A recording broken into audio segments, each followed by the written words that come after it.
வாழ்க வளமுடன். அனைவரும் நலமோடு தான் இருப்பீர்கள். வாழ்க வளமுடன். இன்னைக்கு வந்து ஒரு ஜாதக ஆய்வு பார்க்க இருக்கிறோம். இன்னைக்கான ஜாதகம் வந்து எல்லாருக்கும் மனசுல இருக்கக்கூடிய ஒரு கேள்வி. அதாவது குழந்தைகள் இருக்கிற எல்லார் வீட்லையுமே அந்த குழந்தைகள் ஒரு 10ஆம் வகுப்பு கிட்ட போறப்போ அந்த குழந்தைங்களுக்கு அடுத்து என்ன குரூப் எடுக்க வைக்கலாம், அதே போல மேல அவங்க எந்த துறையில அவங்க நல்லா ஷைன் ஆவாங்க அப்படிங்கிற கேள்வி வந்து எல்லா பேரண்ட்ஸுக்கும் இருக்கும், எல்லா பேரண்ட்ஸோட மைண்ட்லயும் இருக்கும். ஸோ அதற்கு ஏற்றாற் போல வந்த ஒரு ஜாதகத்தை நம்ம இன்னைக்கு ஆய்வு எடுத்துட்டு பார்த்துட்டு இருக்கோம். அதாவது ஆய்வுல எடுத்துட்டு நம்ம அதை பார்க்கறதுக்கு இருக்கிறோம். இப்போ இந்த ஜாதகி, இந்த பெண் ஜாதகி, இந்த பெண் குழந்தை, இவங்களுடைய தகப்பனார் தான் வந்து என்கிட்ட இந்த ஜாதகம் தந்தாங்க. இவங்களுக்கு வந்து இதே கேள்விதான், நான் சொன்ன அதே கேள்விதான். இந்த பெண் வந்து 10ஆம் வகுப்பு தேர்வு எழுத போறாங்க. நல்லா ஸ்கோர் பண்ணுவாங்களா, ஏற்கனவே ஓரளவு நல்லா படிக்கிற பெண் இவங்க, நல்லா ஓரளவு ஒரு 450 மதிப்பெண்ணுக்கு மேல நல்ல மதிப்பெண்கள் பெற்று தேர்வுல மார்க்ஸ் வந்து நல்லா எடுப்பாங்களா அப்படிங்கிறது இவங்களுடைய கவலையா இருந்தது. அடுத்து வந்து அதற்கு அடுத்து இவங்களை வந்து என்ன குரூப் சூஸ் பண்ண வைக்கலாம், ஏன்னா அந்த குரூப் சூஸ் பண்ண வைக்கிறதுனா அதுக்கேத்தாப்புல அந்த துறையில அவங்களை கொண்டு போகலாம் அப்படிங்கிறது ஒரு சமயோஜித புத்தியோட, ஒரு புத்திசாலித்தனமாக அவங்க வந்து ஜோதிடம் பார்த்து தெரிஞ்சுக்கணும் அப்படின்னு அவங்க பேரண்ட்ஸ் வந்து விருப்பப்பட்டாங்க. ஸோ என்கிட்ட இந்த ஜாதகம் வந்தது. இப்போ இந்த ஜாதகியோடைய பிறப்பு லக்னம் அப்படின்னு சொல்லி பார்க்குறப்போ இது வந்து மிதுன லக்னம், சரிங்களா? இப்போ நம்ம ஏழ்பி உங்களுக்கு எங்கே போயிட்டு இருக்கு அப்படின்னு சொல்லி பார்க்குறப்போ கடகத்தில் போயிட்டு இருக்கு. அப்போ கடகம் அப்படின்னா அதற்கான அதிபதி சந்திரன். அப்போ அந்த சந்திரன் வந்து இந்த ஏழ்பிக்கு கடகத்திற்கு நீங்க கவுண்ட் பண்ணி பார்த்தீங்கன்னா 10வது இடத்துல இருக்கிறாங்க. அப்போ இந்த ஜாதகி இந்த லக்னம் முழுவதுமே ஒரு அழுத்தமான நிலையில இருக்கிறாங்க, ஒரு டென்ஸ்டா இருப்பாங்க அப்படிங்கிறத தெரிய வந்தது. இதை கேட்டப்ப அவங்க தகப்பனாரும் ஆமா எப்பயுமே படிக்கிறப்ப கூட கொஞ்சம் ஒரு டென்ஷனா தான் இருப்பாங்க அப்படிங்கிற மாதிரி சொன்னாங்க. ஆனா நல்லா படிக்கிற பொண்ணு அப்படின்னு சொன்னாங்க. அடுத்தபடியா இவங்களுடைய இப்ப நம்ம படிப்பு அப்படின்னு பார்க்கிறப்பயே அந்த 2வது வீட்டுக்கு வந்துடணும், சரிங்களா?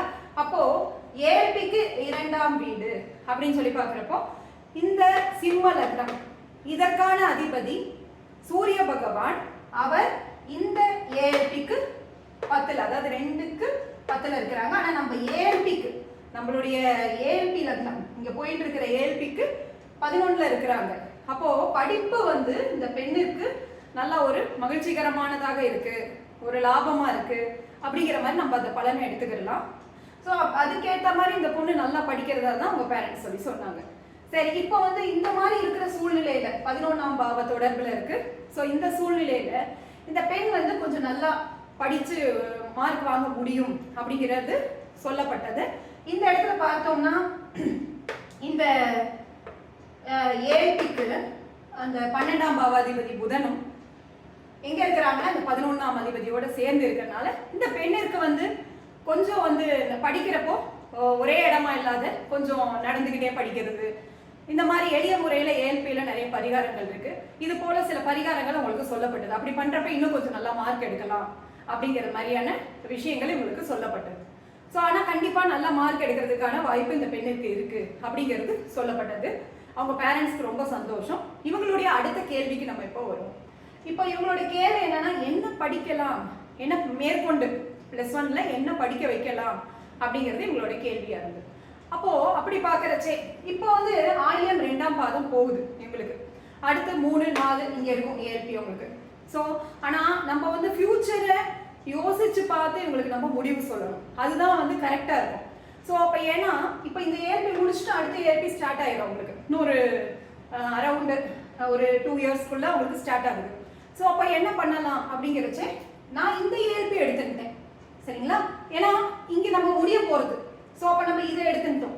அப்போ இந்த ஏழ்பிக்கு 2ஆம் வீடு அப்படின்னு சொல்லி பார்க்குறப்போ இதற்கான அதிபதி புதன், சரிங்களா? ஏன்னா அவங்க மேலே படிக்கிறத பத்தி கேட்குறாங்க. ஸோ அப்போ அந்த தொழிலோடு அது ரிலேட் ஆகணும், அவங்க படிப்பு லாபகரமானதாக இருக்கணும், வருமானம் நல்லா பெருகணும், இதெல்லாம் மனதில் கொண்டு 2ஆம் பாவத்திற்கான அதிபதி புதன் அவர் எங்க இருக்கிறாரு அப்படின்னு சொல்லி பார்க்கறச்சே இந்த ஏழ்பிக்கு அகெயின் இந்த புதன் வந்து இந்த இந்த இந்த ஏழ்பி நம்ம எடுத்துக்கிட்டோம்னா அவர் வந்து 10ஆம் வீட்டில் இருக்கிறாங்க அப்படிங்கிற அமைப்பு சொல்லி வந்துச்சு நமக்கு. சரி, அப்போ வந்து இந்த பெண்ணுக்கு வந்து இங்க ஏழ்பி மாறுறப்ப இந்த படிப்பு வந்து கொஞ்சம் வந்து அழுத்தமான விஷயமா இருந்தாலும் இந்த 2-10 அப்படிங்கிற பாவ தொடர்பு வர்றதுனால இந்த பெண்ணிற்கு படித்த படிப்பிற்கான வேலை அமையறதுக்கான வாய்ப்புகள் உண்டு அப்படிங்கிறது தெரிய வந்தது. இன்னொன்று, அந்த புதன் சம்மந்தப்படுறதுனால இந்த பெண்ணிற்கு வந்து கம்ப்யூட்டர் துறையில படிக்கலாம் அப்படிங்கிறது எடுத்து கூறப்பட்டது. இன்னும் சில நுணுக்கமான விஷயங்கள்லாம் எடுத்து பார்த்தோம். ஸோ அதெல்லாம் வச்சு பார்க்குறப்போ இவங்க வந்து கம்ப்யூட்டர் துறையில இந்த பெண்ணுக்கு ஆர்வம் இருக்கான்னு ஃபர்ஸ்ட் கேட்டேன். அதற்கு அவங்க அப்பா வந்து இந்த பொண்ணே அதை தான் யோசிச்சுட்டு இருக்காங்க அப்படின்னு சொல்லி சொன்னாங்க.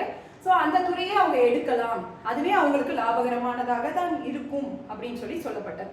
சரிங்களா? ஸோ இதுதான் இந்த ஜாதக ஆய்வு. ஸோ இது போல நம்ம வந்து ரொம்ப சிம்பிளா இங்க பார்த்தோம்னா நம்ம ஒரு 3 கிரகம் தான் போட்டிருக்கோம். ஸோ சிம்பிளா இதை வச்சுட்டே நம்ம வந்து சொல்லிட முடியுது பலன். சரிங்களா? ஸோ இது போன்ற ஒரு எளிமையான முறையை எங்களுக்கெல்லாம் கொடுத்த எங்களோட குரு திரு மூர்த்தி ஐயா அவர்களுக்கும் மற்ற ஆசான்கள் அனைவருக்கும் நன்றியை தெரிவிச்சுக்கிறேன். அனைவருக்கும் வாழ்க வளமுடன். இந்த வீடியோவை பொறுமையா பார்த்ததற்கு மிக்க நன்றி. உங்களுக்கு இது போல ஏதாவது சந்தேகங்கள் இருந்ததுன்னா, ஜாதக ஆய்வு பண்ணணும்னா இந்த ஸ்கிரீன்ல வரக்கூடிய இந்த நம்பர்ல அப்பாயின்மெண்ட் வாங்கிட்டு நீங்க ஜாதக கன்சல்டேஷன் பண்ணலாம். நல்ல முறையில உங்களுக்கு கன்சல்டேஷன் செய்து தரப்படும். மிக்க நன்றி. வாழ்க வளமுடன்.